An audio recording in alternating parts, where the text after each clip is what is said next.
Allô, me revoici de retour au pays. Je reviens de faire une vidéo parce que j'ai reçu une question à laquelle j'avais promis de répondre à mon retour de voyage. Donc, ça va être le thème du vidéo aujourd'hui. Avant de commencer, avant de répondre à la question, je vais faire les petites annonces habituelles. Il y a des annonces ces temps-ci, donc on va y aller tout de go. J'en ai déjà parlé, je crois, dans les dernières vidéos ou dans des textes, enfin bref, peu importe. Prochain événement en ligne pour les abonnés de mon compte Substack, c'est le 11 mai.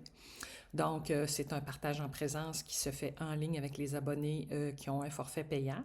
Tu peux t'abonner à mon Substack. Il y a full de liens dans les textes accompagnant la présente chaîne. Dans la rubrique publication, là, il y a des textes où je réfère régulièrement à mon Substack. Donc, si tu veux t'inscrire à mon Substack pour pouvoir participer aux partages en présence qui se font de façon mensuelle en ligne, ben, tu as juste à te rendre sur mon compte et à t'abonner. Il y a différents forfaits qui sont offerts de façon mensuelle ou annuelle. Donc, c'est la première chose. Deuxième chose, il y a une belle retraite de ressourcement qui va se tenir à Mirabel les 16 et 17 mai prochains. Je l'ai annoncé aussi dans les publications. Je t'en parle plus en détail ici. C'est une retraite qui est tenue par 3 facilitatrices, c'est-à-dire Marie-Jo Sauvé, Ève Saint-Cyr et moi-même. On offre un bel espace pendant 2 jours, le samedi et le dimanche, où il va y avoir différentes offres, oui. Il va y avoir du yoga, il va y avoir des satsangs et il va y avoir aussi des soins au tambour. Hein, des soins au tambour qui sont là pour harmoniser, permettre d'intégrer les acquis qui ont été faits soit via le yoga ou soit via le satsang. Donc, en gros, c'est un peu ça qui va être offert pendant ce week-end-là. Ça va se tenir le samedi et le dimanche. Là, je te dis les heures, je peux me tromper là, à quelques détails près, mais c'est quelque chose comme 9h à 16h30 le samedi, puis 9h à 16h le dimanche. Donc, voilà. Il n'y a pas d'hébergement sur place. Les repas, ça va être ça va être une formule finalement où vous apportez vos trucs.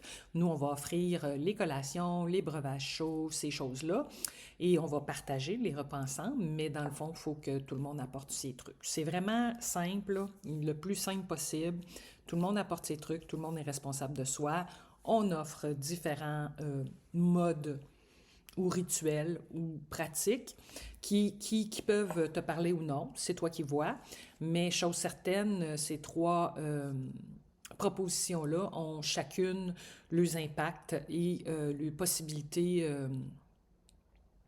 d'introduire de l'ouverture, de faire de l'espace et de te permettre de te reconnecter, te reconnaître et te rencontrer et d'être vraiment en présence avec toi-même durant ce week-end-là. Donc voilà, les détails sont dans les publications. Tu l'as sur mon site web aussi. Tu peux aller sur ma page Facebook où la retraite est épinglée au haut de ma page. Tu peux aller sur la page de Marie-Jo Sauvé. Tu peux aller sur celle d'Ève Saint-Cyr. Il y a plusieurs endroits. Si tu as des questions, n'hésite pas à les poser dans la rubrique de commentaires sous la vidéo. Je pourrais te répondre aussi si tu as des questions par rapport à la retraite. Donc voilà. L'annonce étant faite, les annonces étant faites, on va sauter dans le vif du sujet qui se trouve aujourd'hui à être une réponse à une question qui m'a été adressée suite à ma dernière ou avant-dernière vidéo. Là, je peux me tromper, là, mais en tout cas, bref, c'est dans les 2 dernières vidéos que la question a été posée par une dame qui s'appelle Claire. Dans le fond, je te fais grâce un peu de certains détails. Là, je vais aller à l'essentiel de la question. Je l'ai devant moi parce que je veux vraiment la formuler de la bonne façon. La dame me demande quelle différence y a-t-il entre l'éveil, celui qui s'est éveillé, et la fusion, celui qui a fusionné. D'après ce que j'ai entendu, comme Bernard de Montréal, par exemple, n'aurait pas fusionné. Quelle est votre opinion? Et nous sommes bien revenus ici pour apprendre à mourir. Ce serait notre dernier retour, du moins pour certains. Qu'en pensez-vous? Bref, c'est un peu les thèmes qui vont être abordés aujourd'hui. Les questions, encore une fois, d'éveil. Et là, on introduit la question aussi de la fusion, que je trouve très intéressante. Et la question aussi, finalement, bon, le sous-thème qui est là-dedans, c'est les 2 sous-thèmes qu'il y a dans la question, finalement, c'est le but de notre présence ici sur Terre.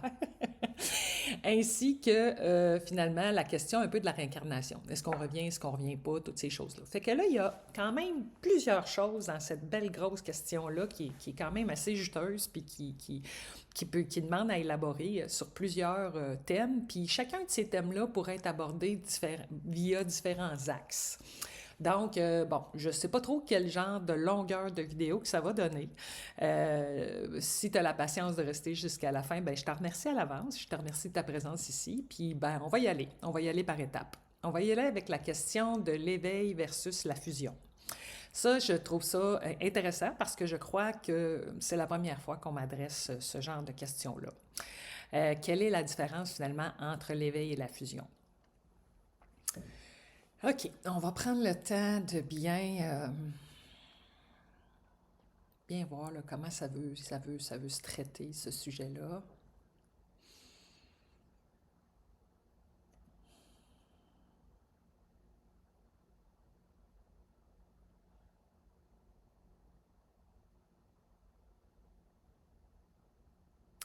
Ben, en fait, la première chose que j'aurais le goût de vous dire, c'est que la vie, c'est un processus.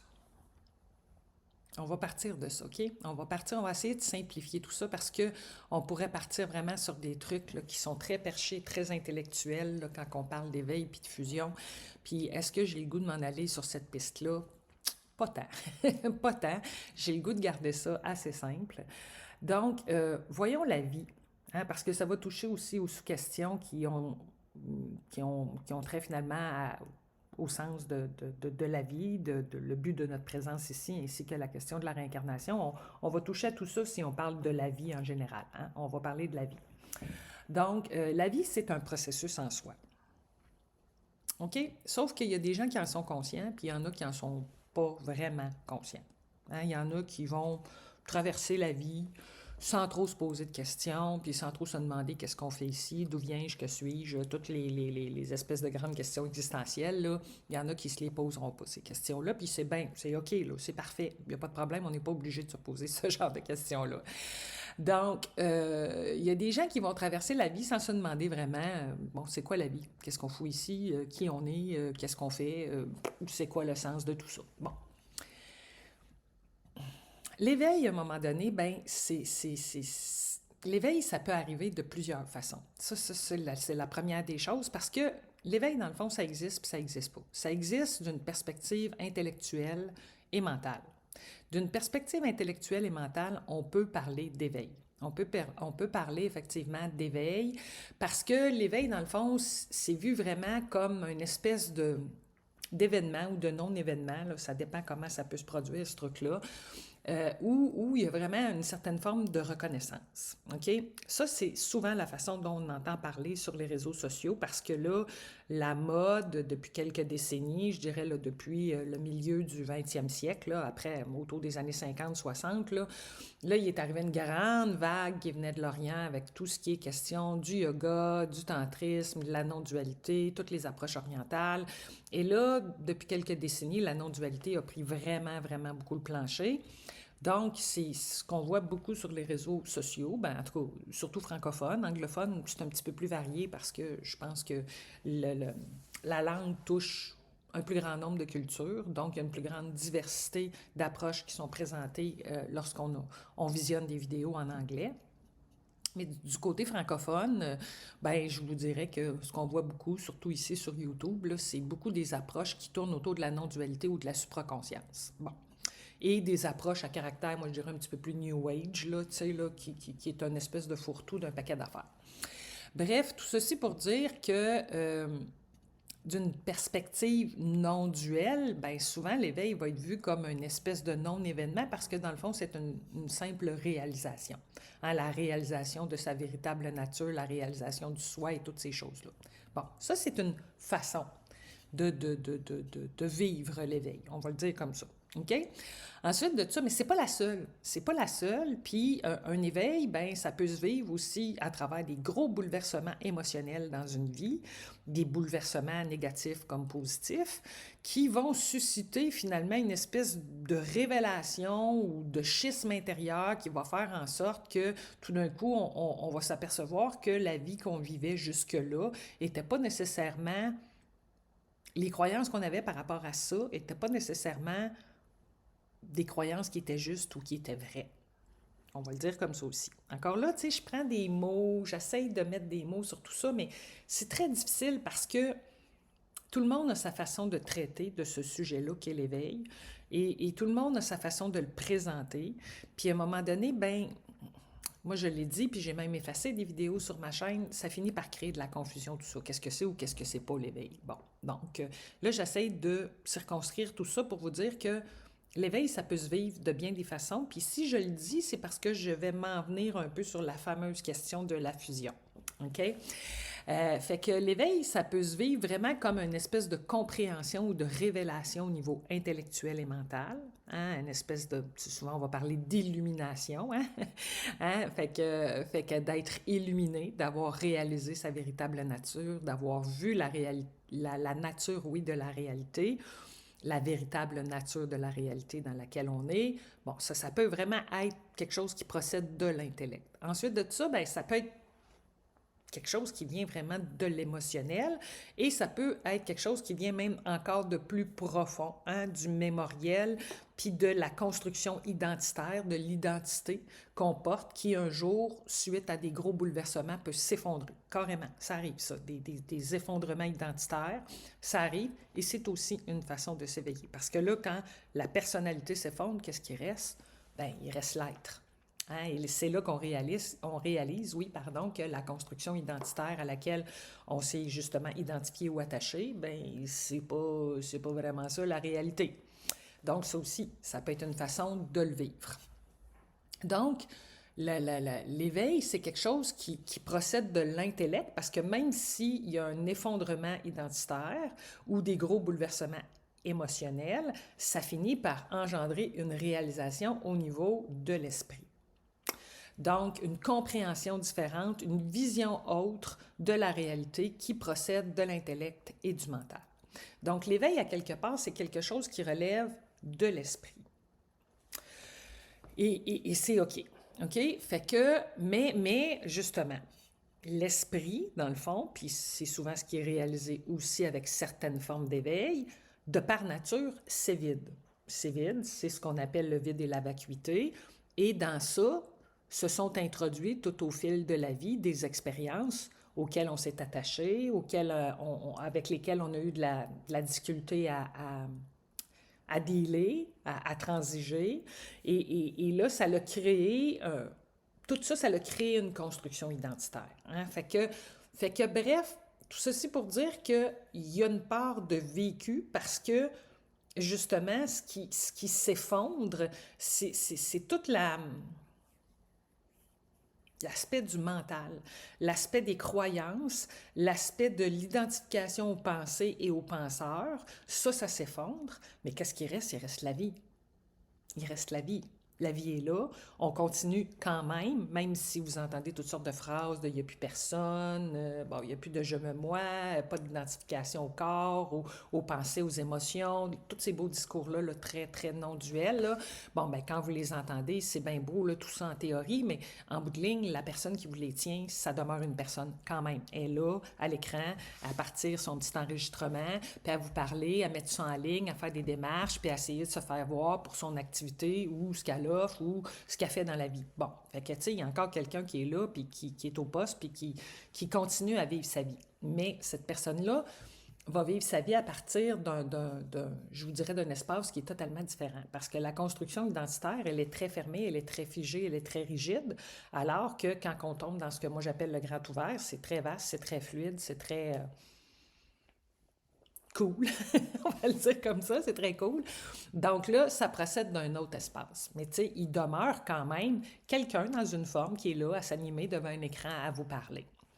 Donc, c'est pour ça que l'éveil, ben, ça existe puis ça n'existe pas en même temps. Parce que là, ça peut très bien ça, être récupéré par justement des résidus de construction identitaire qui sont encore là puis qui veulent se mettre à l'avant-plan ou qui veulent faire du push ou faire quelque chose avec ça, l'éveil. Alors que fondamentalement, il n'y a rien à faire avec ça, là. Mais bref, on en passe toutes ou tous par là à un moment donné de vouloir faire quelque chose avec ça parce que c'est une grande révélation, on veut la partager, on voudrait que les autres vivent la même chose. Puis bon, il y a tous ces mécanismes-là qui fondamentalement sont très humains, sont normaux, puis il n'y a pas à en juger, puis il n'y a pas à dire que c'est correct ou c'est pas correct. C'est comme ça fait partie du processus. Donc, l'éveil, on peut faire un gros show de boucan avec ça, ce que certains vont faire, ou on peut ne jamais en parler, ça se produit dans nos vies, puis la vie va reprendre son cours après, puis c'est juste qu'elle va se vivre d'un espace différent, puis on n'en parlera pas, on ne sentira pas le besoin de partager là-dessus. Ça, c'est vraiment différent d'un individu à l'autre. Et c'est là qu'on arrive à la question de la fusion. Parce que dans le fond, techniquement, il y a un processus qui se vit. Hein? Il y a un processus qui se vit, qui est le processus de la vie. Puis, dans le fond, si la fameuse question de l'éveil survient, c'est que la personne qui vit ça, ben, elle a été, d'une certaine façon ou d'une autre, dans une certaine forme de quête dans sa vie. OK? Puis, c'est pas nécessairement une quête spirituelle. Ça peut être une quête d'un autre ordre. Ça peut être une quête artistique, ça peut être une quête de vérité. Ici, c'était beaucoup ça. Il y a des trucs à connotation très spirituelle qui sont vécus dans mon enfance. J'étais très, très, très immergée dans ça. Puis à un moment donné, il y a eu une rupture qui s'est faite avec la spiritualité pour toutes sortes de raisons. Puis là, moi, je suis partie, puis je suis allée vivre ma vie autrement. Mais ça n'a pas empêché que tout au long de ma vie, moi, j'étais dans une profonde quête de vérité.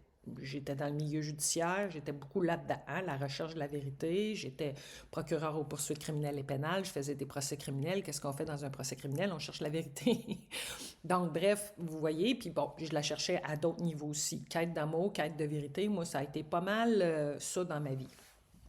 Fait qu'il y a une quête qui peut être spirituelle ou non, mais il y a une quête qui est là. La personne est en recherche parce qu'elle vit un inconfort à quelque part. Il y a quelque chose qui, dans sa réalité, ne fait pas de sens ou n'a pas de cohérence ou elle voit qu'il y a quelque chose qui ne fonctionne pas, que ce soit en elle ou dans le monde autour d'elle, puis là, elle est en quête. Puis elle essaie de comprendre c'est quoi ce monde-là, dans quel monde je vis, puis qu'est-ce qui est en train de se passer, puis comment ça se fait que moi, je vis des incohérences ou j'ai de la difficulté à m'adapter. Bref, il y a un inconfort qui est là. C'est pas quelqu'un qui se pose pas de questions. Généralement, les gens qui vont vivre ce genre d'événement-là, c'est des gens qui, d'une manière ou d'une autre, vont se poser beaucoup de questions. Bon. Donc, tout ceci pour dire que peu importe comment ça se produit, après ça, ben, quand ça arrive, le questionnement, à un moment donné, lui, il veut se rendre au bout de lui-même. Parce que, comme je vous ai dit, l'esprit, par nature, c'est vide. Fait que le fait d'avoir des questionnements, puis d'être identifié au mental, puis au penseur, ça, à un moment donné, ça devient très fatigant, ça devient très énergivore. C'est une charge énergétique qui est importante. Puis, ça veut se résoudre, cette affaire-là. Ça va aller au bout de son questionnement. Donc, quand arrive la question de l'éveil, ben peu importe comment ça se produit, c'est sûr qu'il y a comme un effondrement de la question de l'identité qui vient avec ça, qui va amener finalement souvent, les gens vont parler d'un retournement de conscience. Il y a toutes sortes de façons de le parler, mais concrètement, dans les faits, là, au niveau énergétique, il y a quand même un changement de paradigme. Parce que souvent, quand on est vraiment dans une vie où le regard est tourné vers l'extérieur, bien, les énergies s'orientent de cette façon-là aussi. Puis quand arrive le fameux basculement ou l'éveil, ou appelez ça comme vous voulez, là, la réalisation ou je ne sais pas quoi, là, on peut mettre toutes sortes de mots là-dessus, bien là, il y a comme un retournement. L'énergie retourne, s'intériorise et retourne vers elle-même. Fait qu'il y a vraiment quelque chose qui se passe au niveau énergétique.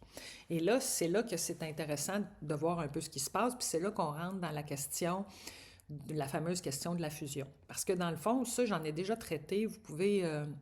je crois que vous pouvez retourner dans mes vidéos là, qui ont été faites autour de 2022. Là, j'avais fait une vidéo sur la Kundalini et le supramental. Puis je pense que peu de temps après, là, il y a une ou deux vidéos subséquentes où je parle vraiment des centres, des différents centres qui sont en nous. Là. Puis si mon vidéo aujourd'hui ne suffit pas à répondre à vos questions, vous pourrez peut-être retourner voir ces vidéos-là. Mais dans le processus qui se vit intérieurement au niveau énergétique, bien, effectivement, qu'il y a des choses qui se passent au niveau de différents centres. Puis là, ben, je pourrais embarquer dans ce qu'on appelle les chakras, ces trucs-là, mais moi, ça ne me parle pas tant. Ça ne me parle pas tant, les chakras, fait que je ne m'embarquerai pas dans ça, là. C'est pas nécessairement une façon d'aborder le processus qui, moi, résonne avec moi. Je ne vous dis pas qu'il n'y a pas de vérité dans ça, là, les 7 chakras là, qui sont décrits en Hatha Yoga puis dans certaines autres traditions du yoga, mais c'est pas de même que j'ai le goût de vous l'aborder. Je vous dirais qu'il y a 3 centres à l'intérieur de nous qui sont chapeautés par un 4e, OK, qui est le centre supérieur, là, au-dessus là, de la couronne.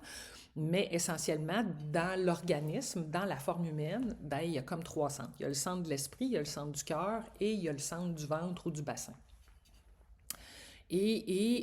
Ces centres-là sont comme 3 lieux d'éveil. C'est pour ça que je vous disais, il peut y avoir un éveil qui se fait au niveau de l'esprit, il peut y avoir de quoi qui se fait au niveau émotionnel, puis il peut y avoir de quoi qui se fait encore plus profondément au niveau vraiment de la structure identitaire, des centres inférieurs, du ventre, de là où l'identité prend naissance, le sentiment de sécurité, le fait de se voir comme une entité séparée du reste de son environnement. Tout ça, ça prend vraiment naissance dans les fondements de ce qu'on est. OK, comme être humain. Donc, ces 3 centres-là, à quelque part, se doivent d'être adressés dans un processus d'éveil. J'ai fait un texte il n'y a pas tellement longtemps là, où j'ai reparlé un peu de la Kundalini puis du fait que la Kundalini, c'est un circuit. Puis une fois que le circuit est complété, bien, il est complété. Le processus en soi, il est fini. Il est fini. Là, il y a une fin à ce processus-là. Quoi que les gens disent, il y a une fin. Ce qui finit pas, c'est l'approfondissement de l'état qui vient avec le processus. Ça se termine jamais. Ça n'a pas de fin, cette affaire-là. Mais le processus en tant que tel, où les 3 centres s'ouvrent, hein, finalement, pour libérer finalement du bagage qui est accumulé là-dedans et des énergies conséquemment qui viennent avec ça, bien ça, à un moment donné, ça a une fin. Bon, bref, voilà. Et ça se termine ça se termine au niveau du cœur parce que les énergies sont toujours ramenées de là où elles prennent naissance. Donc, en gros, là, le processus, c'est un peu ça. Puis dans ce processus-là, ben, dans le fond, si je reviens à Bernard de Montréal, je ne suis pas une spécialiste de Bernard de Montréal. Je me suis intéressée à ce qu'il a présenté parce que moi, je me suis intéressée en début de cheminement, je me suis intéressée à la supraconscience via Sri Aurobindo et la mer. Au début de mon cheminement, j'ai été appelée beaucoup vers ça. Fait que j'ai étudié pas mal Sri Aurobindo et la mer. Puis après ça, un petit peu plus tard, ben là, je me suis ouvert à d'autres branches de la supraconscience qui ont été véhiculées par d'autres individus subséquemment. Tout ce qui concerne la supraconscience et le supramental, finalement, c'est tout ce qui relève, c'est un peu comme la voie descendante ou la voie de la connaissance de l'Advaita, c'est tout ce qui relève de l'esprit, finalement. C'est vraiment très, très intellectuel, ce truc-là. Et là, dans ce volet-là de l'esprit, bien, quand on plonge dans ce volet-là qui est très, très, très intellectuel, puis qui est très dans l'exploration de la conscience, de la nature de la conscience, qu'est-ce que la conscience? La conscience est-elle localisée au corps ou non? Bon, comment ça marche, cette patente-là? C'est quoi exactement la conscience? Bien, il y a un volet très, très intellectuel là-dedans. On peut devenir des explorateurs de la conscience. Hein? Puis, il y a beaucoup eu de ça, justement. Je vous dirais, au cours peut-être des 2 derniers siècles, il y a beaucoup de gens qui se sont mis à partager à partir d'une perspective qui était très, très, très justement intellectuelle, qui procédait de l'esprit pour nous expliquer c'est quoi la conscience. L'être, le non-être, le manifesté, le non-manifesté, bon, toutes ces choses-là. Et ça, c'est super intéressant. Là. Je veux dire, on peut passer toute notre vie là-dedans. Aurobindo et la mer ont passé toute leur vie là-dedans, à vouloir faire descendre l'énergie du supramental dans les couches plus profondes, tout ça, à faire finalement du processus de cheminement en conscience, un processus de nature descendante, parce que c'est certain que les ouvertures du cœur ou les processus de Kundalini, c'est plus des processus qui partent du corps lui-même. Surtout la Kundalini, c'est un processus qu'on dit ascendant, les énergies remontent. Et les ouvertures du cœur, ben, c'est vraiment au centre de l'être. Ça relève plus de l'organisme, de la lourdeur du mémoriel, puis de tout ce qui est contenu dans ça, hein, parce que le corps, on peut voir ça comme un contenant, comme un véhicule, mais comme un contenant aussi. Donc, c'est vraiment des éveils qui se produisent plus à l'intérieur du contenant. Alors que tout ce qui relève de la conscience et de l'esprit, c'est des énergies plus éthérées, c'est des énergies même un peu extracorporelles. Donc, le but, c'était de les faire descendre. C'était beaucoup ça qui était visé par ces explorateurs-là. Puis ils ont fait ce qu'il y avait à faire de ce côté-là, il n'y a pas de problème. Bon. Mais ça amène différents processus de vie. Hein? Il y a des gens qui, lorsqu'ils vont s'éveiller vraiment via des top-down awakening, là, des énergies descendantes, puis d'autres, ça va être plus des ouvertures du cœur, puis d'autres, ça va être plus des énergies ascendantes. Fait que là, il y a toutes sortes de processus de vie comme ça, d'actualisation de nos potentialités, de nos énergies, puis de notre conscience, qui se jouent à travers différents types de processus à l'heure actuelle. Et là, ben ça entraîne toutes sortes de petites discussions, puis de guéguerres, qu'est-ce qui est mieux, qu'est-ce qui est vrai, qu'est-ce qui est faux. Bon, parce que c'est ça que le mental fait, OK? Donc, le mental, lui, son rôle, c'est d'analyser, de décortiquer, de comprendre, de mettre dans des petites boîtes, dans des petites cases, puis toutes ces affaires-là. Puis c'est correct, c'est un outil, le mental. On se sert du mental, puis on l'utilise à bon escient, on amène la lumière de la conscience là-dessus, on use de discernement, puis on évolue, puis on comprend, puis on chemine là-dedans. Sauf que ce qu'il faut comprendre, c'est que ça amène des résultats, les processus amènent des résultats différents, tout dépendant du type de processus qu'on a. Parce que, dans le fond, ce que Bernard de Montréal parlait, quand il parlait de fusion, là, il parlait de la fusion de l'esprit et de l'âme. En gros, là, c'est beaucoup de ça qu'il parlait. Parce que Bernard de Montréal voyait vraiment l'âme comme une entité spirituelle un peu négative, qui est chargée de mémoire, puis qui est chargée de toutes les conditionnements, puis les faussetés de l'astral, puis les entités, puis les influences négatives, les égrégores, toutes ces affaires-là, puis tout ce qui a développé finalement comme théorie là-dessus. Donc, l'énergie de l'âme, finalement, c'est une énergie qui est sous influence.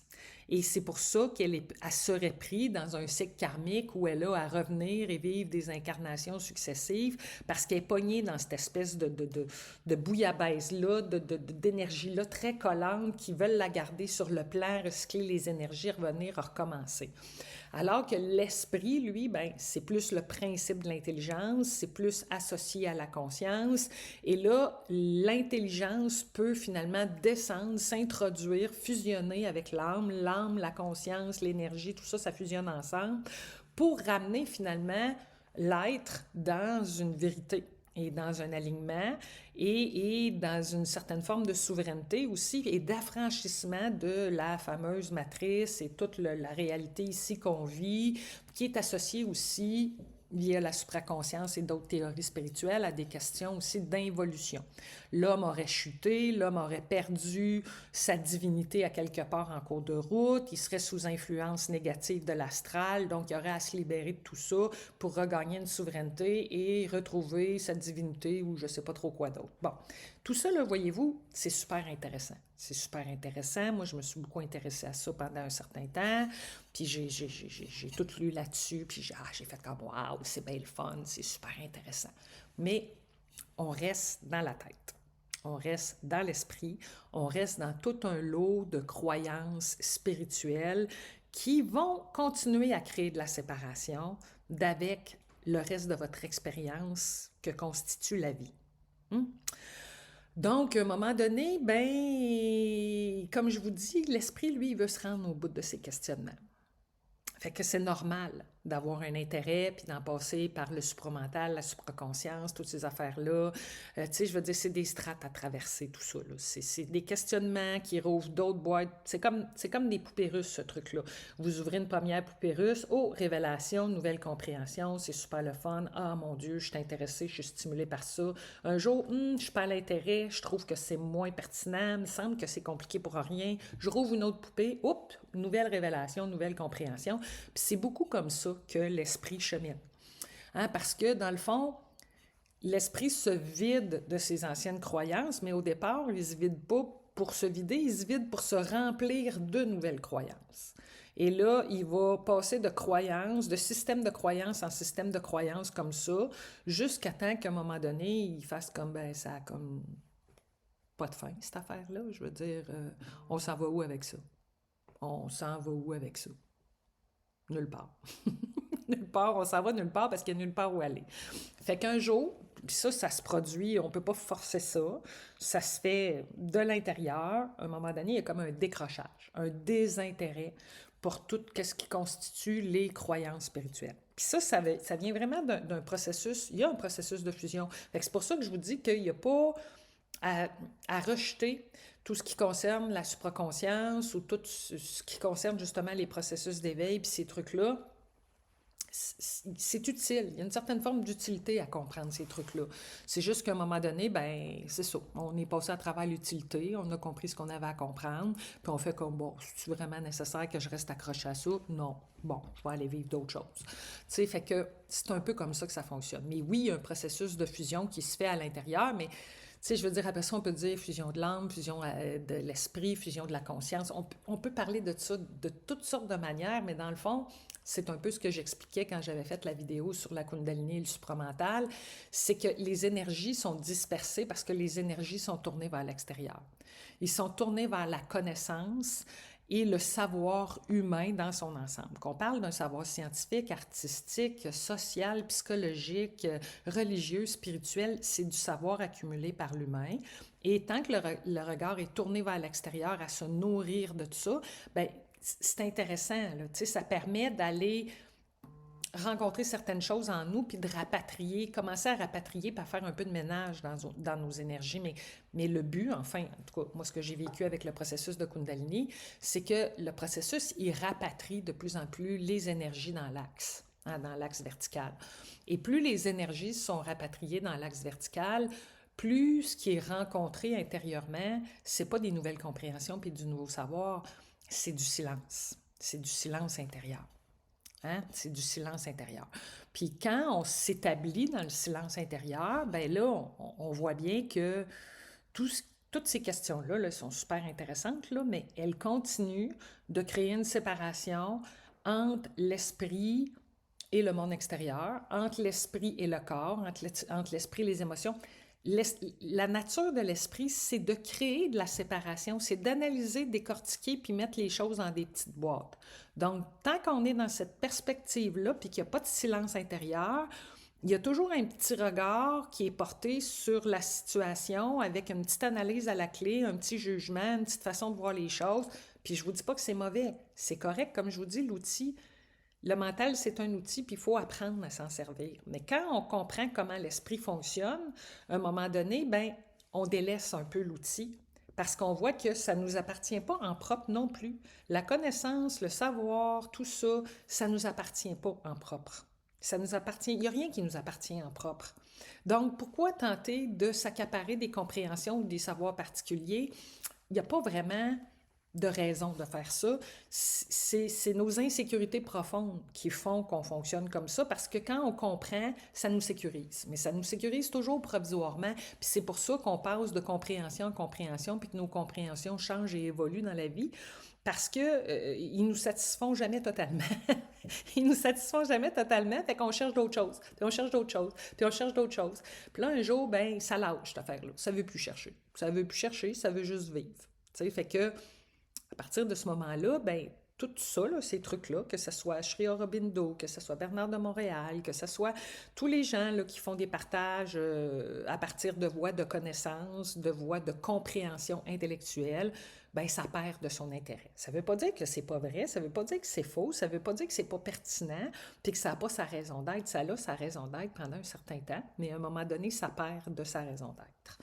Puis ça, ben, c'est justement, c'est que là, il y a une plus grande fusion des énergies qui se fait à l'intérieur. Les énergies se ramènent dans l'axe. Il y a plus de silence intérieur qui grandit, plus d'espace intérieur qui grandit. Puis on devient comme à quelque part notre propre champ ou notre propre univers auto-rayonnant. Là, moi, je le dis comme ça, là, notre propre circuit. Et c'est dans ça qu'il y a une certaine forme de souveraineté, parce qu'on est notre propre... On est autogénérateur finalement de notre réalité. Et c'est là que là, tranquillement pas vite, on va basculer dans ce que certains vont appeler le créateur manifesteur. Parce qu'on voit bien que, à quelque part, plus on se rapatrie nos énergies, plus on s'abandonne à la vie, plus on accepte de ne pas savoir, de ne pas être porté par la connaissance, de ne pas vouloir, de ne pas désirer, de juste s'abandonner à l'instant. Plus on s'abandonne à ça, qu'on s'ouvre à la vie, plus on voit qu'on est porté, on est vécu, on est traversé par la vie, c'est ça, on est porté. Je trouve pas vraiment d'autres mots. Puis le silence intérieur, ben dans le fond, c'est comme... C'est pas juste un état de paix, là, c'est un état de plénitude, c'est un état aussi de félicité, ouais, on va le dire comme ça. Et c'est comme un immense état de gratitude aussi, où on voit qu'il n'y a rien à faire, là. Il n'y a rien à être de particulier, il n'y a rien à chercher, il n'y a rien après quoi courir. Ça se fait tout seul. Ça se fait tout seul. Tu sais, je veux dire, ça se fait comme ça a besoin de se faire, puis si ça a le goût de prendre le micro pour aller faire une vidéo, ça le fait. Si ça a le goût d'organiser une retraite de ressourcement, ça le fait. Si ça a le goût de rester à la maison pour tricoter ou faire de la photographie ou faire des toiles, des œuvres, ça le fait. Tu sais, je veux dire, c'est plus,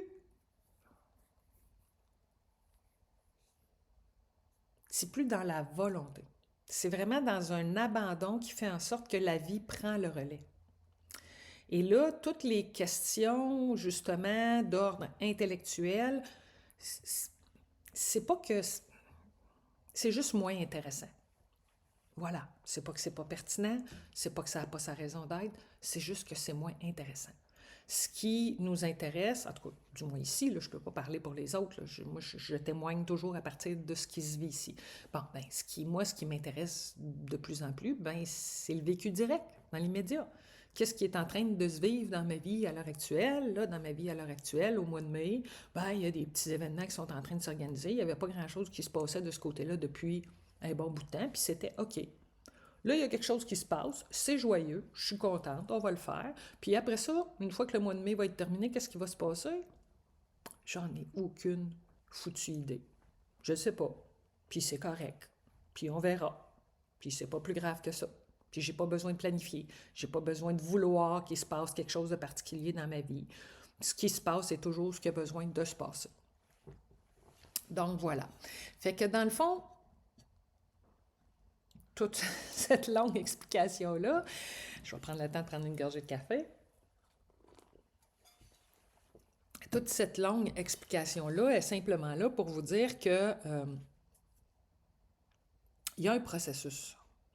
Puis les gens vont appeler ça processus d'éveil, tout ça, puis c'est OK, là. Puis moi-même, j'emploie ce vocabulaire-là quand c'est nécessaire, quand les gens sont intéressés par le processus qui s'est traversé ici, puis que je témoigne là-dessus, je vais utiliser des termes comme éveil, processus d'éveil, bon, tu sais, éveil de Kundalini. Je vais utiliser tout le jargon qui vient avec ça, là, parce que c'est une certaine forme de connaissance, oui, puis de savoir qui se véhicule à travers les réseaux sociaux ou autrement, puis bien avant les réseaux sociaux, ça se témoignait, ça se partageait, puis ça se transmettait surtout principalement par voie orale, et ça va demeurer, ça. Fait que, tu sais, je veux dire, il n'y a rien de mal là-dedans, mais, mais en bout de ligne, ce qui se réalise de plus en plus ici, c'est que un jour, faut sortir un peu de la spiritualité qui finalement découle de la religion. Parce que même si on a fait éclater les boîtes du christianisme ou de l'hindouisme ou de tout ce que vous voulez, ou bon, l'islam, toutes les religions formelles, maintenant, on a comme tout jeté le bébé avec l'eau du bain, puis là, on essaye de réinventer la spiritualité. Bon, c'est correct, c'est OK, ça aussi. Mais tu sais, c'est une certaine forme de savoir qui continue de se transmettre puis de se véhiculer, puis qui là se transforme et s'actualise autrement en fonction de l'époque puis des besoins de l'époque. Puis c'est OK. Mais dans le fond, ce qui ici se réalise de plus en plus, c'est que ça, c'est une forme de savoir qui est limitante. La spiritualité, elle est partout, elle est nulle part. La spiritualité, c'est la vie. Moi, je crée des satsangs, je crée des espaces, mais dans le fond, le satsang, c'est la vie.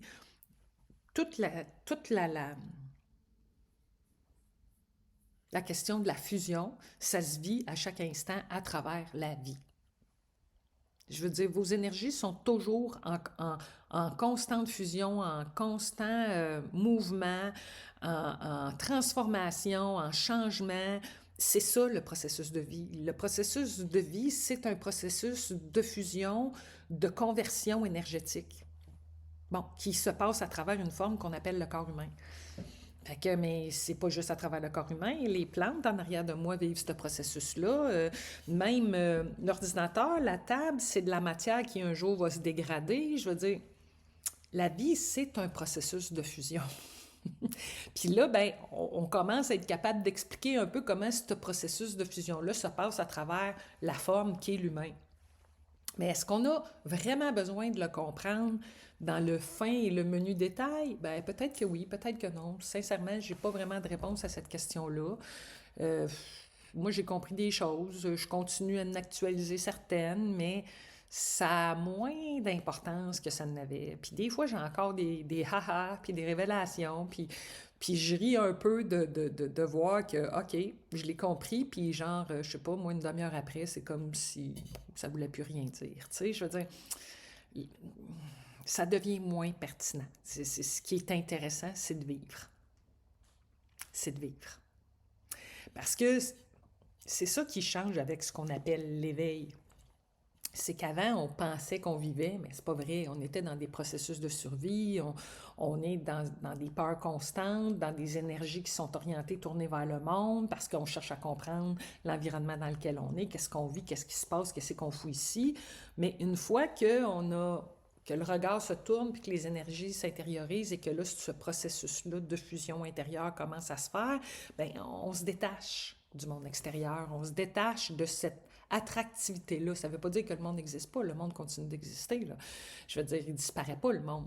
Mais je veux dire, on se détache de l'attractivité qu'on avait pour le monde. Donc, en gros, c'est un peu ça qui induit le processus. Donc là, je suis rendue à 41 minutes. Hey my God, hein, c'est quand même un long vidéo.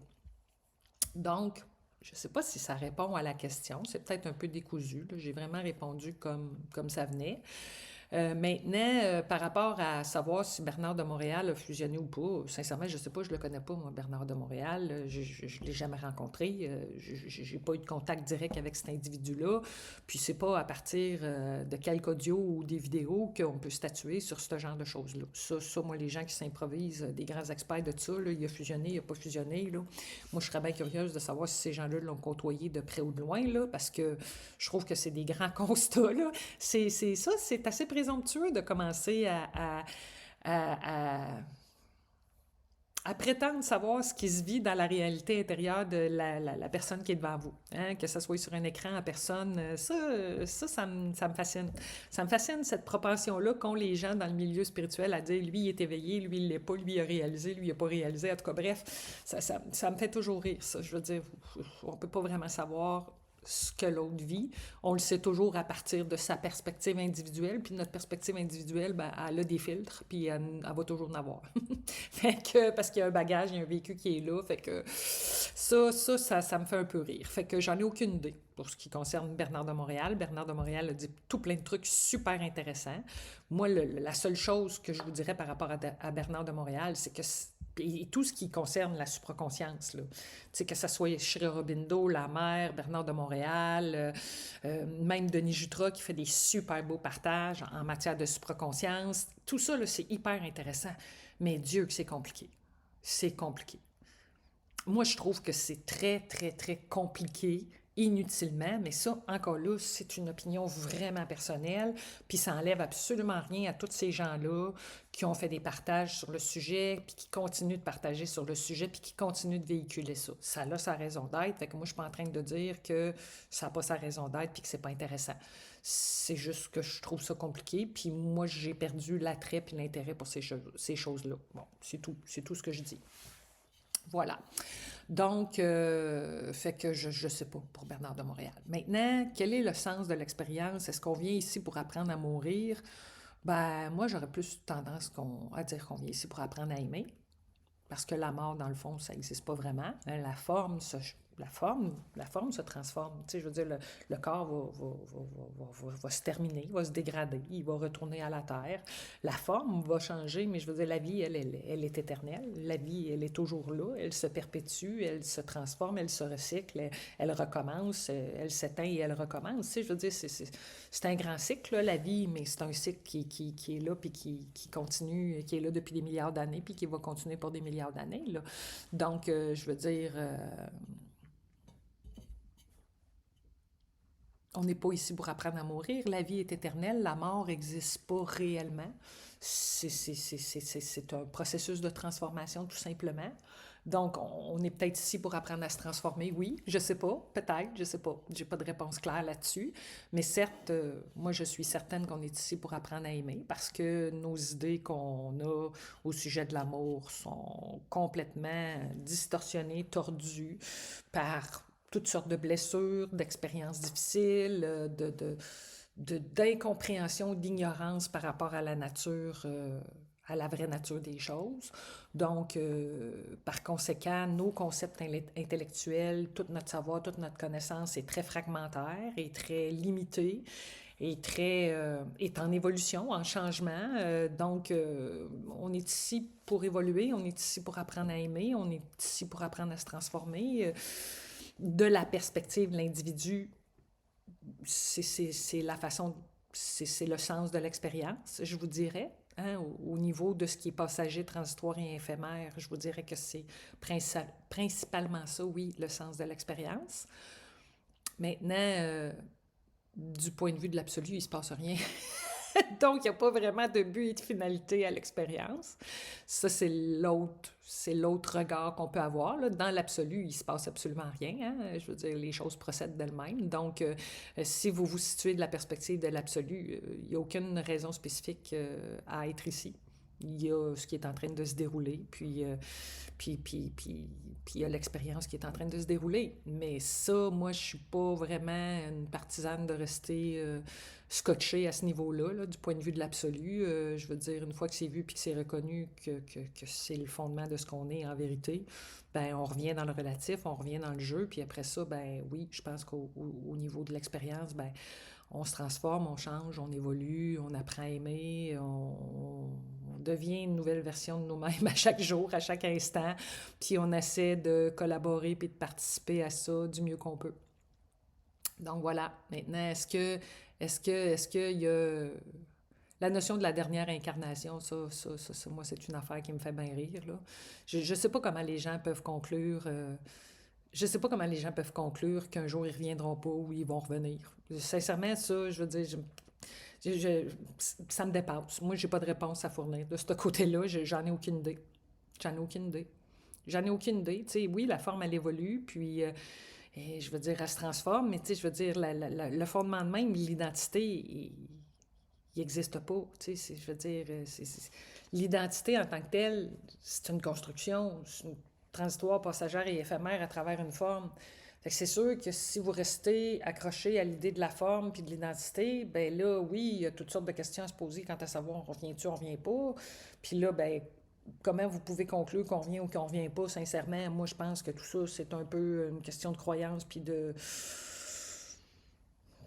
je dirais fabulation, mais là, je trouve que le terme est péjoratif, j'ai pas le goût de l'employer, mais tu sais, il y a quand même quelque chose qui relève un peu de l'imaginaire puis de la croyance dans ça, à mon sens, parce que vous continuez à croire en l'identité puis à la solidité de la construction identitaire qui, elle, n'a pas vraiment de solidité en tant que telle. Mais si vous restez accroché à ça, bien, probablement que ça va nécessiter que vous reveniez pour finalement comprendre que l'identité n'existe pas réellement. J'imagine que c'est quelque chose comme ça, je sais pas. Je sais pas. Là, je trouve qu'on nage dans les hypothèses, puis on est vraiment perché dans l'intellect, puis j'ai pas vraiment le goût de faire du spin là-dessus. Donc voilà, fait que j'ai pas de réponse à ça. J'ai pas de réponse à ça. Je veux dire, peut-être qu'une fois que vous avez réalisé que votre nature relève de l'absolu, ben, à l'issue de votre vie ici, ben, peut-être qu'il ne se passera plus rien. Effectivement, vous allez retourner au néant.